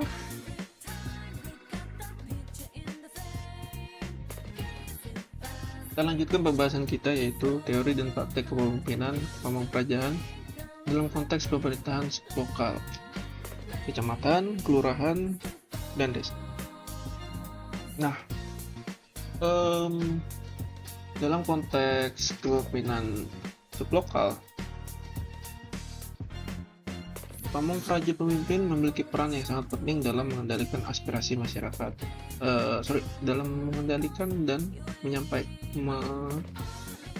meneruskan aspirasi masyarakat, serta menjembatani hubungan antara pemerintah dengan rakyatnya. Menurut Fernandes Simangunsong, pelayanan merupakan tugas utama yang hakiki dari sosok aparatur sebagai abdi negara dan abdi masyarakat. Tugas ini jelas digariskan dalam pembukaan Undang-Undang Dasar 1945 alinea keempat yang meliputi 4 aspek pelayanan pokok aparatur terhadap masyarakat, yaitu melindungi segenap bangsa Indonesia dan seluruh tumpah darah Indonesia, memajukan kesejahteraan umum, mencerdaskan kehidupan bangsa, dan ikut melaksanakan ketertiban dunia yang berdasarkan kemerdekaan, perdamaian abadi, dan keadilan sosial. Nah, dari pembukaan Undang-Undang Dasar 1945 alinea keempat ini, kita dapat melihat bahwa pelayanan pokok seorang aparatur atau pamong praja cukup luas dalam tugasnya untuk melayani masyarakat sebagai stakeholder. Menurut Fernandes Simangunsong, sebagai bagian dari sistem kenegaraan dengan konstitusi yang pekat dan dengan norma keadilan, ekonomi Indonesia dicirikan oleh ruang lingkup pelayanan publik yang sangat luas. Sayangnya, pelayanan publik yang menyentuh hampir setiap sudut kehidupan masyarakat itu tidak ditopang oleh mekanisme pengambilan keputusan yang terbuka serta proses politik yang demokratis, sehingga rawan terjadi korupsi, terutama pada produk pelayanan yang bersifat kewajiban. Hal ini tentu memiliki efek yang buruk, terutama dalam hal distrust terhadap pemerintah. Padahal, organisasi pemerintah dibentuk dengan tujuan utama, yaitu melayani kepentingan masyarakat sebagai warga negara. Menurut Sadu Wasistiono, Undang-Undang Nomor 23 Tahun 2016 memperkuat kedudukan kecamatan sebagai SKPD yang terdepan melayani masyarakat, karena unit kelurahan tidak lagi menjadi SKPD mandiri yang berkoordinasi dengan kecamatan, melainkan menjadi subkoordinasi di bawah kecamatan. Lebih lanjut, ketentuan kewenangan camat diatur dalam Undang-Undang Nomor 23 Tahun 2014, di mana kewenangan Bupati Wali Kota atau Wali Kota dilimpahkan kepada camat untuk bertindak di bawah ranah hukum. Namun pengaturannya itu dibuat dalam bentuk keputusan, bukan dalam peraturan, sehingga masing-masing kecamatan dapat memiliki keputusan yang berbeda-beda tergantung pertimbangan subjektif bupati atau wali kota dan dapat ditarik lagi. Nah, dari sini kita bisa lihat kecamatan itu memiliki potensi untuk terjebak dalam ombak politik. Karena kecamatan itu sendiri masih harus berjuang untuk mendapatkan pertimbangan yang notabene subjektif, dan pertimbangan itu harus bernilai baik dari kepala daerah, agar dapat menjalankan secara penuh visi dan misinya. Padahal sebagai seorang pamong praja, itu kita dituntut untuk melayani masyarakat secara baik dan optimal. Upaya yang dilakukan oleh camat ini berpotensi untuk mengubah pelayanan kepada masyarakat menjadi pelayanan kepada atasan, dikarenakan tuntutan agar dapat menerima agar si camat tersebut bisa menerima keputusan yang baik. Nah, sama dengan kecamatan, kelurahan juga memiliki ancaman yang sama dalam konteks praja pemimpin. Menurut Fernandes Simangunsong, pemerintah kelurahan sebagai perangkat daerah, kabupaten atau kota dalam wilayah kerja kecamatan bertugas untuk mensukseskan program pemerintah sampai ke tingkat bawah, yakni RT dan RW, sehingga kelurahan dituntut harus mampu memainkan peran strateginya dalam menentukan sukses dan tidaknya program yang akan dijalankan oleh pemerintah. Lurah mempunyai tugas membantu camat dalam hal melaksanakan kegiatan kelurahan, melakukan pemberdayaan masyarakat, melaksanakan pelayanan masyarakat, memelihara ketenteraman dan ketertiban umum, memelihara sarana dan prasarana serta fasilitas umum, melaksanakan tugas lain yang diberikan camat dan sesuai ketentuan yang berlaku. Nah, hal ini membuat posisi kelurahan menjadi cukup sulit karena tidak memiliki potensi individual dan hanya sebatas penyambung lidah dari kecamatan. Coba bayangkan, dia itu ke masyarakat itu lebih dekat lagi daripada camat. Cuman di posisinya si kelurahan ini berada di bawah kecamatan, otomatis dia anggaran yang dia punya itu diturunkan dari kecamatan ini, kalau kita bicara anggaran ya. Karena kalau kita dari tadi yang saya bilang, tugas-tugas yang dia punya itu kan lumayan banyak tuh, mulai memelihara sarana, memelihara ketentraman, pelayanan masyarakat, dan sebagainya itu kan cukup banyak. Nah, cuman sekarang si kelurahan ini berada di bawah kecamatan, jadi otomatis dia posisinya cukup sulit karena mau bergerak pun dia harus dengan persetujuan dari camat dan juga anggarannya juga berasal dari kecamatan. Jadi potensi individualnya itu cukup terkekang. Nah, ini berbeda dengan desa. Desa itu sudah sejak masa sebelum kemerdekaan hingga pasca kemerdekaan. Nah, ini cukup unik ya. Desa itu selalu ditempatkan dalam posisi marginal baik oleh pemerintah maupun kelompok elit perkotaan. Nah, kepala desa, kalau kita lihat kepala desa itu di tiap-tiap daerah itu punya istilah yang berbeda. Misalkan aja Tapanuli itu menyebut kepala desa itu sebagai kepala nagari, Sumatera Selatan disebut pesirah, Jawa disebut lurah, dan Bali disebut nembukung. Ingat, di Jawa itu rupanya kepala desa itu disebut lurah. Nah, meski demikian, kedudukan desa itu cenderung tidak jelas dan berlangsung cukup lama dan menimbulkan kebingungan dalam mengembangkannya. Otonomi desa yang menjunjung tinggi hukum adat Masalah desa diselesaikan oleh desa dan dengan cara desa dan kepentingan desa sudah sangat bergeser, di mana ketika masalah muncul di desa, sebisa mungkin semua diselesaikan oleh bupati atau orang kepercayaan bupati. Nah, jika ini diteruskan, tidak menutup kemungkinan ciri kedesaan kelama-kelamaan akan hilang di telan zaman. Nah, ini yang bikin agak beda ya. Kalau kita lihat tadi lurah itu kan definisi kepala desa ya di Jawa. Ya kan kalau kita lihat desa sekarang itu punya otonomi sendiri yang berbeda dengan lurah.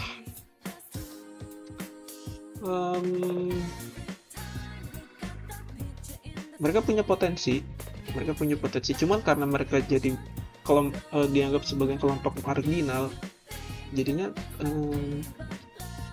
kepala desanya itu mereka sangat otonom, cuman tidak terakomodir dengan baik, sehingga malahan jadi si kepala desanya itu kalau misalnya ada masalah, kepala desanya itu ya malah masalah yang di desa itu malah diselesaikan oleh bupati langsung gitu, atau orang kepercayaan bupati yang ditaruh di situ. Beda dengan lurah, meskipun lurah itu tidak punya potensi individual yang sebanyak desa, cuman ketika ada masalah di kelurahan, masalah itu bisa diselesaikan berjenjang ke camat, atau masuk ke dinas, terus masuk ke bupati, ke gubernur gitu. Nah kalau desa kan mereka nggak ada jenjangnya, itu ke atas nggak ada gitu, seperti itu. Jadi cukup rancu sih. Nah untuk pembahasan berikutnya, ini untuk kondisi strategis kecamatan itu kita lihat kelurahan jadi subordinasi di bawah kecamatan, tantangan kecamatan, dampak yang muncul, lalu kemudian peran kelurahan. Nih lihat, ini ada fokus lurah membantu camat menjalankan program pemerintahan menjadi perangkat daerah. Kemudian tantangan kelurahan, tidak boleh, ini tantangannya. Kemudian desa,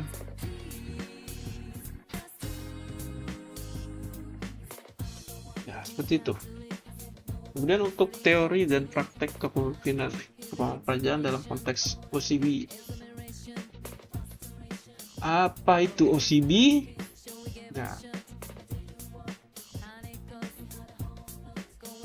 OCB itu Organizational Citizen Behavior, merupakan perilaku individual pegawai yang bersifat sukarela, yang tidak secara langsung dan eksplisit mendapat penghargaan dari sistem imbalan formal, melebihi tugas formalnya dan memberikan kontribusi terhadap keefektifan organisasi.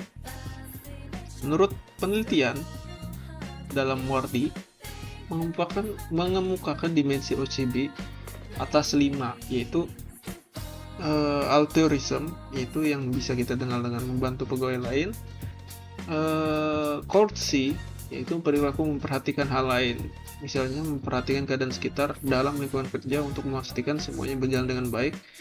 Lalu ada sportsmanship, ini kemudian ada conscientiousness, lalu ada civic virtue.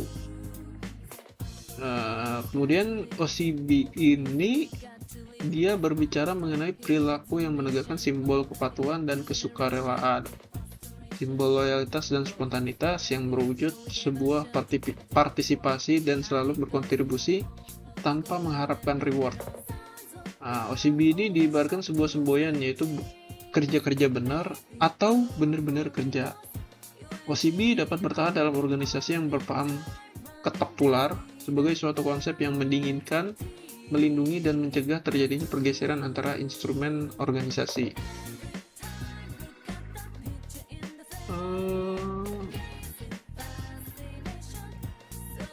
Nah ini dimensi utama OCB, altruism.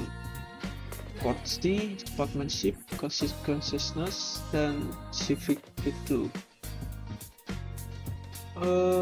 Kalau dalam kepemimpinan Pamungpraja, OCB menunjukkan simbol kesukarelaan, loyalitas, partisipasi spontan, mengurangi konflik internal melalui budaya ketok tular, lalu menekankan semboyan kerja-kerja benar atau benar-benar kerja, membantu membangun budaya kerja harmonis dan produktif. Kemudian kalau kita lihat penerapan OCB pada era new normal, itu memerlukan dukungan konsep quality work of life.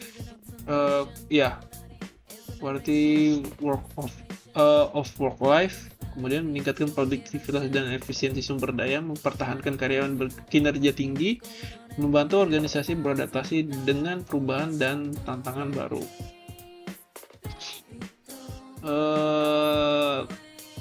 Kenapa konsep OCB pada era new normal dapat terlaksana dengan baik apabila didukung dengan konsep quality of work life yang baik? Itu harapannya OCB akan meningkatkan produktivitas rekan kerja, menghemat sumber daya yang dimiliki, menjadi fasilitas yang efektif untuk koreksi, meningkatkan value organisasi dengan menambah atau mempertahankan karyawan terbaik, serta meningkatkan kemampuan organisasi dalam penyesuaian perubahan. Kemudian tidak dapat dipungkiri, si OCB itu sendiri itu berbicara perubahan. Sedangkan perubahan itu, kalau kita lihat, perubahan itu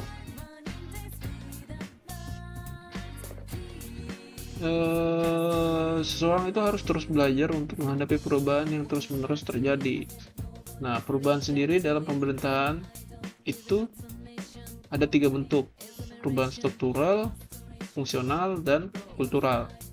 Berbicara OCB dalam kacamata Pamungpraja, pemimpin itu berbicara mengenai pelampiasan intra-role menjadi extra-role, sehingga harus menjadi agen perubahan itu sendiri. Jadi kalau kita bicara dalam konteks OCB, Pamungpraja pemimpin itu harus melampaui intra-role dan menjadi extra-role. Kenapa? Karena menjadi agen perubahan itu sendiri. Jadi Pamungpraja pemimpin itu harus bisa menyetir perubahan itu ke arah yang lebih baik, dan dia harus aware terhadap perubahan yang terjadi. Itu kalau kita bicara dalam konteks OCB.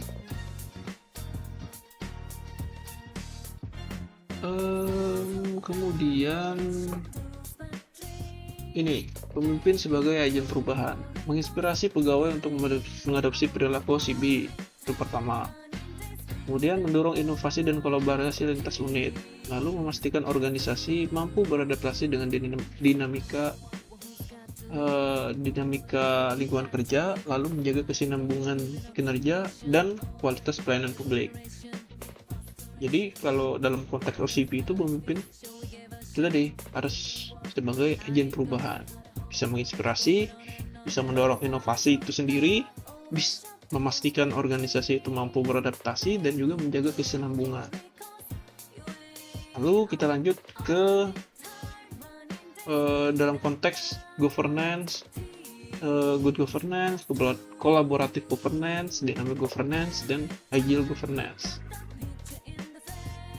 Nah, kalau kita lihat dari semua itu, sebenarnya jadi pergeseran paradigma dari paradigma lama ke paradigma baru.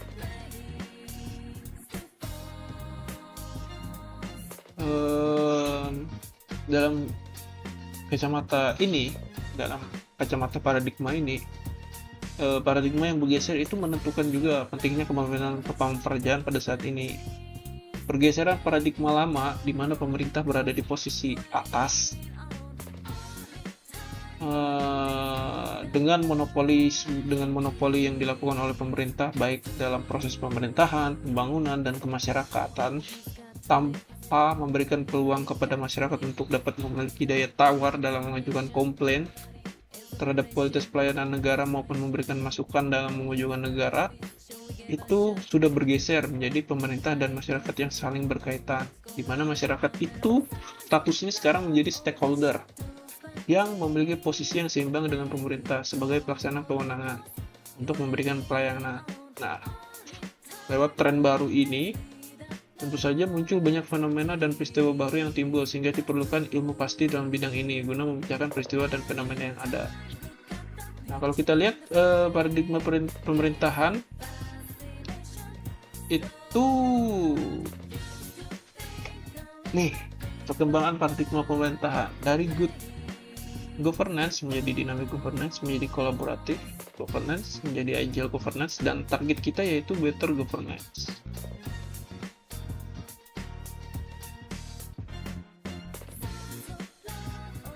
Menurut Sadhu Wasistiono dan Fernandes Simangunsorong, paradigma good governance itu pada dasarnya adalah upaya untuk membangun filosofi, strategi, serta teknik mengelola urusan publik secara lebih transparan dengan mengikutsertakan pihak yang terlibat, baik stakeholder maupun shareholder.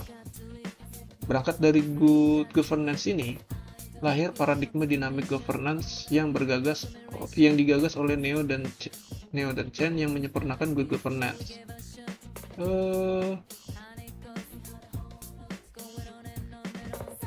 Menurut paradigma tata kelola yang dinamis, diperlukan 3 kapabilitas pemerintah agar dapat menghasilkan kebijakan publik yang adaptif terhadap perubahan, yaitu thinking ahead, thinking again, dan thinking across. Wait sebentar. Oke, baik. Ada sedikit kendala. Kita lanjutkan. Tadi 3 kapabilitas pemerintah agar dapat menghasilkan kebijakan publik yang adaptif terhadap perubahan, yaitu thinking ahead, thinking again, dan thinking across, di mana dapat diartikan bahwa pemerintah perlu melihat masa depan, melihat ulang kebijakan yang telah dibangun, serta mencari gagasan dan kepentingan praktis dari tempat lain di luar batas tradisional. Nah, kemudian kalau kita lihat dari collaborative governance ini,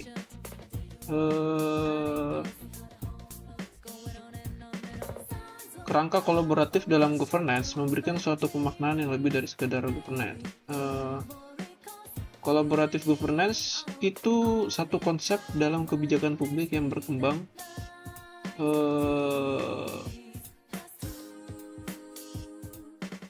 yang secara prinsip itu berbeda dengan network dan partnership.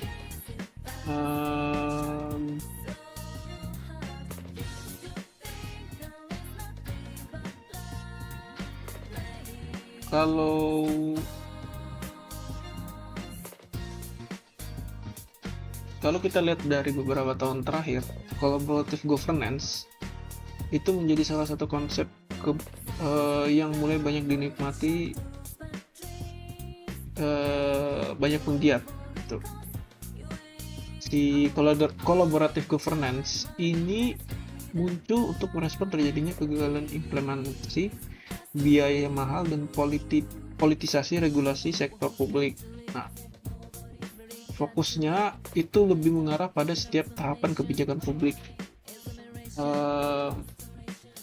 Collaborative governance ini merupakan sebuah paradigma baru dalam memahami eksistensi multi-stakeholder dalam urusan-urusan publik.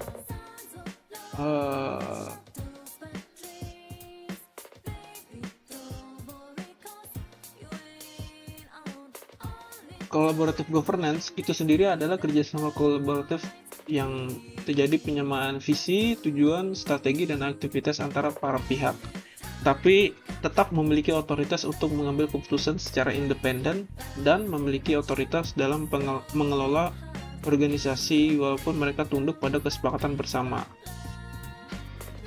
Si collaborative governance ini menekankan 6 kriteria, yaitu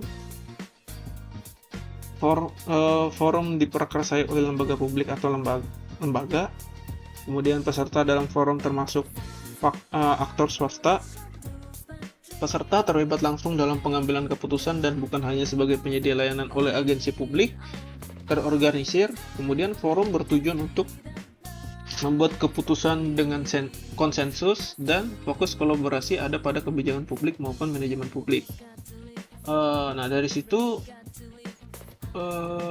kita bisa lihat bahwa dari collaborative governance sebagai bentuk new public governance itu mempunyai nilai dasar. Kemudian dengan kata lain, nilai dasar itu yang menjadi penekanan yang penting dipahami untuk memudahkan dalam menganalisis suatu fenomena sekaligus membuat lahan terhadap administrasi dan kebijakan publik. Nah, bagaimana mewujudkan collaborative governance di pemerintahan daerah itu sendiri?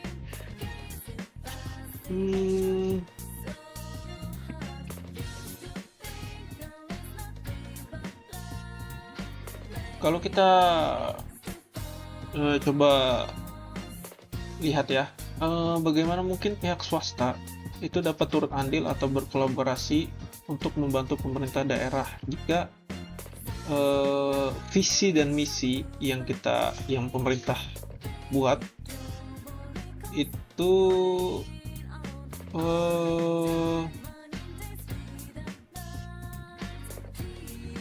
yang sebenarnya ingin mewujudkan masyarakat yang sejahtera. Namun kalau kita lihat secara teliti itu sebenarnya visi misi yang disusun itu bukan visi misi, melainkan hanya sekedar slogan gitu.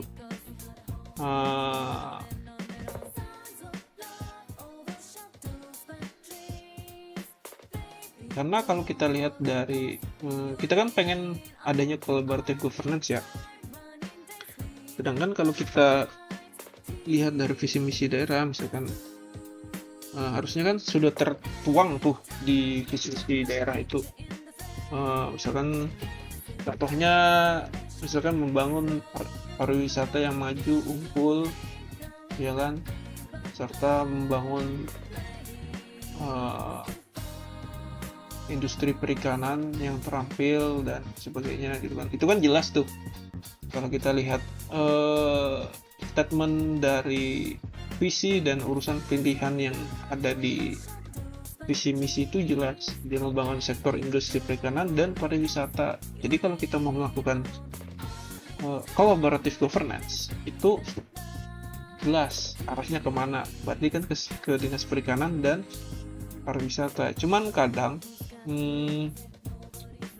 ada juga visi misi yang membuat collaborative governance di paradigma sekarang itu sedikit sulit untuk dilaksanakan. Misalkan contoh aja, terwujudnya kabupaten yang damai, maju, sejahtera, demokratis, dan tangguh, serta berdaya saing. Ya kan kita nggak jelas gitu tujuannya itu ke arah mana visi misinya ini. Damai, maju, sejahtera, demokratis, mau dikerjasamakan dengan siapa kan nggak jelas gitu. Dan urusan pilihan, kalau kita lihat kan urusan daerah itu ada dua, urusan umum dan urusan pilihan, urusan wajib dan urusan pilihan. Nah, untuk urusan wajib kan udah pasti ya harus dilaksanakan gitu. Nah, sekarang kalau urusan pilihannya ini yang akan membangun daerah, tapi kalau dari visi misinya aja sudah tidak jelas, itu membangun yang damai, maju, sejahtera, dan tangguh, terjadi kebingungan gitu mau membangunnya dari mana. Dan yang lebih parahnya lagi, kalau visi dan misinya itu dibuat menggunakan, memang ada urusan pemerintahannya itu, namun tidak nyata dan tidak berpotensi menjadi potensi unggulan daerah. Misalkan suatu daerah dia kalau dilihat dari BPS dalam data kan, ternyata dia potensi besarnya itu ada di pertanian gitu, sedangkan visi misinya ingin membangun sektor pariwisata dan ya industri gitu, atau misalkan eh, pariwisata dan perikanan gitu kan. Jadinya sebenarnya itu jadinya malah angan-angan gitu, karena si si faktor unggulannya itu adalah di pertanian, dan BPS dalam data itu kan sudah dianalisa gitu lah ya. Asalkan kita bisa melihatnya dari suatu data matriks yang secara ilmiah benar, di data dengan benar, kan kita bisa lihat di situ, oh ternyata faktor yang paling besarnya itu adalah di pertanian. Nah, sedangkan di visi misinya itu arahnya malah ke perikanan dan pariwisata. Itu kan jadinya malah potensi daerahnya itu jadi tidak, potensi besarnya itu jadi tidak terurus atau terbengkalai gitu. Itu yang menjadi pertanyaan untuk dari segi collaborative governance. Kemudian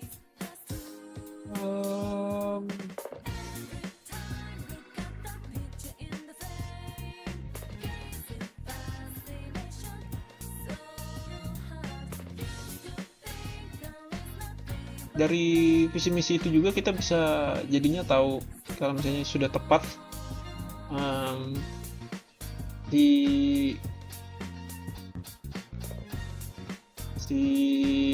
potensi yang kita mau kembangkan, yang memang benar-benar ada, itu kita bisa tentukan juga sudah organisasi intinya apa dan akan digerakkan ekonominya lewat potensi yang mana, serta kita bisa tentukan seberapa besar organisasi yang akan dibentuknya. Nah, misalkan kayak tadi, ternyata faktor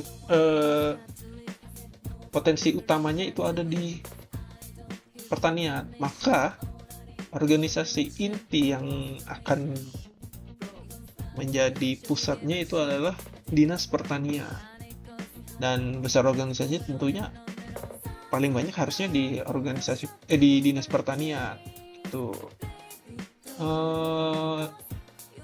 Nah, setelah organisasi intinya itu sudah jelas, maka baru bisa ada collaborative governance itu,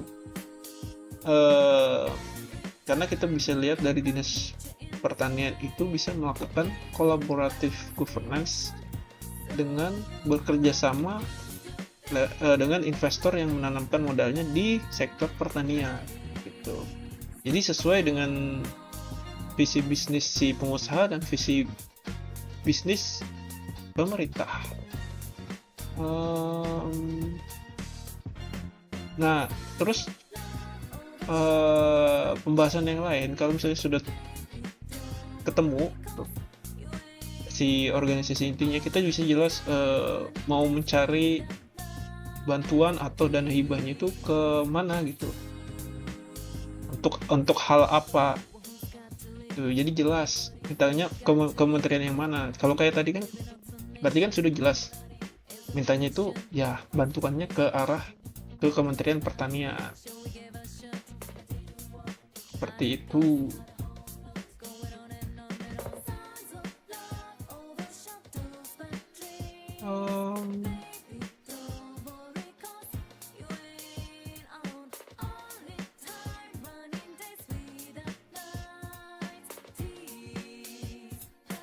Kurang lebih seperti itu sih untuk pembahasan collaborative governance. Jadi kalau kita bisa ambil contoh ya seperti itu tadi, bagaimana untuk supaya collaborative governance ini bisa jalan di pemerintahan, bisa kita aplikasikan dengan baik.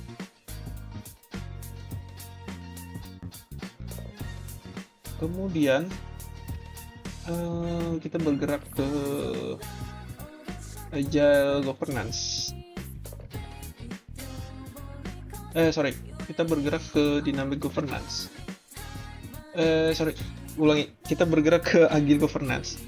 Nah, agile governance ini strategi penting untuk penyesuaian bagaimana kebijakan dibuat, dipertimbangkan, ditetapkan, dan diterapkan untuk menciptakan nilai guna tata kelola yang lebih baik dalam revolusi industri 4.0 yang bertekanan pada strategi penyusunan kebijakan. Jadi kalau yang tadi collaborative governance itu bagaimana kita bekerja sama dengan privat sektor. Kalau di agile governance ini sudah bagaimana mengatur strategi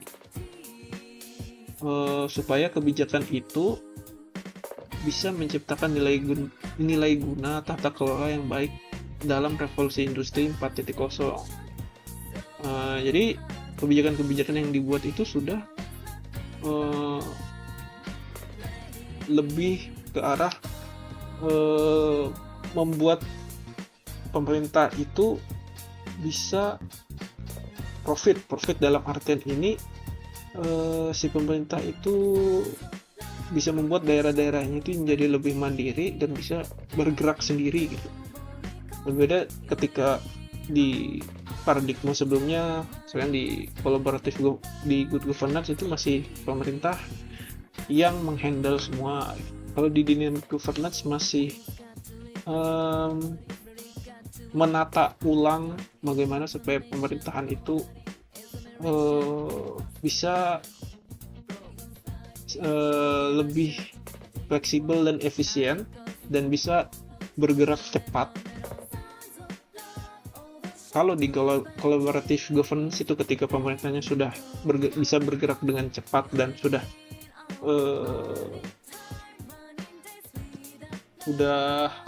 cukup fleksibel gitu.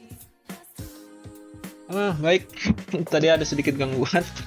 Jadi kembali lagi. Nah, kalau kita lihat dari paradigma ini, tadi sudah saya jelaskan di good governance gimana, di dynamic governance gimana. Jadi kalau di dynamic governance-nya itu sudah fleksibel, sudah bisa berjalan dengan cepat, dan dia sudah bisa tidak kaku lagi, baru bisa memudahkan dan bisa jadi lebih enak untuk melakukan collaborative governance, di mana kalau kita tahu kalau pemerintah sendiri itu tidak bisa mengelola sumber dayanya itu secara sendiri karena mereka terpaku oleh aturan dan lain-lain gitu kan. Nah, dengan adanya collaborative governance, kita bisa paling tidak mengimbangi sektor privat dan bekerja sama dengan sektor privat dalam mengelola sumber daya yang ada. Jadi meskipun kita punya keterbatasan, gitu, pemerintah itu punya keterbatasan baik mungkin di keuangan atau sumber daya manusia gitu-gitu. Nah, dari collaborative governance itu kita bisa memanfaatkan sektor privat untuk mengelola sumber daya daerah yang ada gitu, dan juga sekaligus membuka lapangan pekerjaan untuk masyarakat. Kemudian setelah itu barulah kita masuk ke agile governance, di mana pemerintahan itu sudah tidak lagi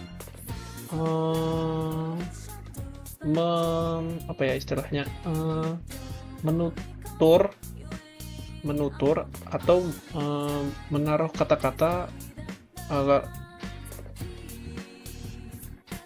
menutur ke daerah gitu.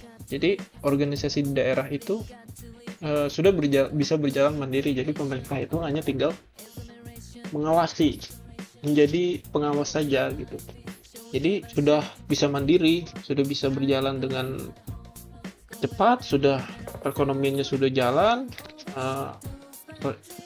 di sektor privat sudah bisa menghandle dengan baik sumber daya di daerah, dan juga sudah bisa membuat daerah tersebut maju.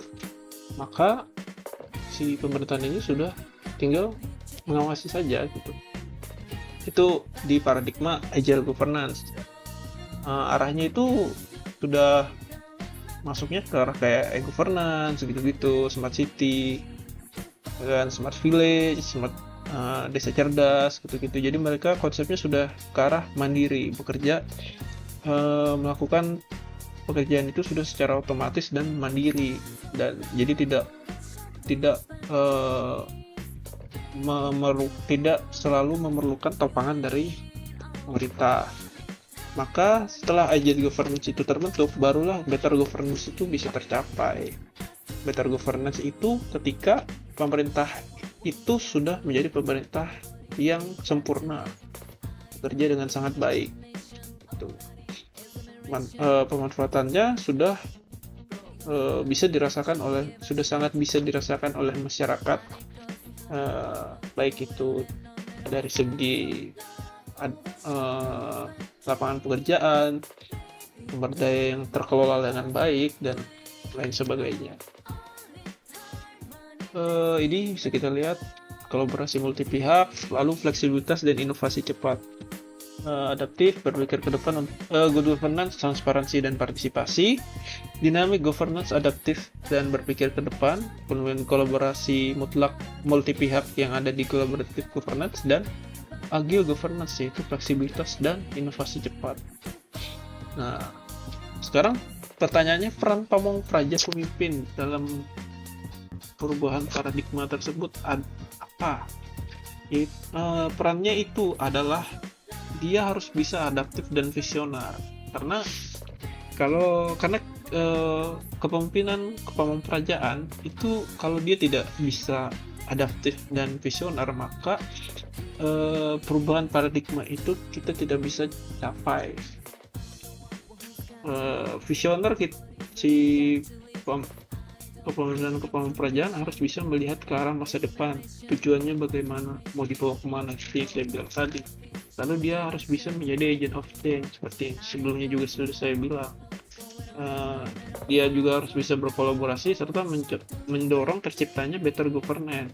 Di situ perannya kepemimpinan kepemimpinan. Mungkin sebegitu, sampai di situ saja. Kalau saya bisa tarik ke garis besar, mulai dari pembahasan saya di awal sampai akhir, ilmu pemerintahan dan kepemimpinan kepemimpinan itu merupakan fondasi penting dalam membentuk tata kelola pemerintahan yang demokratis, partisipatif, serta berlandaskan nilai Pancasila. Nah, kepemimpinan kepemimpinan memiliki peran strategis sebagai agen perubahan yang tidak hanya mengelola birokrasi, tetapi juga menjaga harmonis sosial, menegakkan hukum, serta memberikan pelayanan publik yang responsif. Dalam konteks OCB, pamong praja dituntut menampilkan perilaku kerja yang melebihi tuntutan formal, seperti loyalitas, integritas, dan kepedulian terhadap masyarakat, agar tercipta pemerintahan yang humanis dan berdaya saing. Paradigma governance modern menuntut pemimpin pemerintahan untuk adaptif terhadap perubahan global, mampu mengintegrasikan nilai-nilai budaya lokal dengan kebutuhan inovasi, serta menjunjung prinsip transparansi dan akuntabilitas. Keberhasilan kepemimpinan pamong praja pada akhirnya ditentukan oleh kemampuan menggabungkan struktur birokrasi, fungsi pelayanan, dan nilai-nilai budaya sebagai suatu kesatuan yang harmonis dalam menjalankan pemerintahan. Nah, ilmu pemerintahan dalam konteks kepemimpinan itu sendiri memberi keyakinan bahwa tata kelola negara dan kepemimpinan bukan hanya sekedar urusan teknis birokrasi, melainkan jalan untuk menghadirkan kemaslahatan bagi masyarakat. Nah, melalui pemahaman yang utuh tentang struktur, fungsi, dan nilai budaya dalam pemerintahan, seorang pemimpin pamong praja dapat menumbuhkan rasa percaya diri dan optimisme dalam menjalankan tugasnya. Hidup yakin itu sendiri berarti meyakini bahwa dengan menguasai ilmu pemerintahan, setiap individu, khususnya aparatur, mampu mengambil keputusan yang adil, responsif, dan berorientasi pada pelayanan publik. Nah, keyakinan ini menjadikan pemimpin pemerintahan tidak mudah goyah oleh tantangan global maupun dinamika sosial, sebab ia memiliki dasar keilmuan dan nilai moral yang kuat. Nah, dengan demikian, hidup yakin lewat ilmu pemerintahan dan kepemimpinan pemerintahan itu adalah wujud keyakinan bahwa pengetahuan, etika, dan kepemimpinan yang kita punya yang berlandaskan Pancasila itu dapat menciptakan pemerintahan yang demokratis, akuntabel, dan berpihak pada kepentingan masyarakat serta mampu membawa pemerintahan kita ke arah yang lebih baik. Mungkin sekian dari saya. Kurang lebihnya mohon dimaafkan. Terima kasih karena sudah mau mendengarkan paparan dari saya. Terima kasih. Selamat pagi, salam sejahtera untuk kita semua, dan selamat beraktivitas.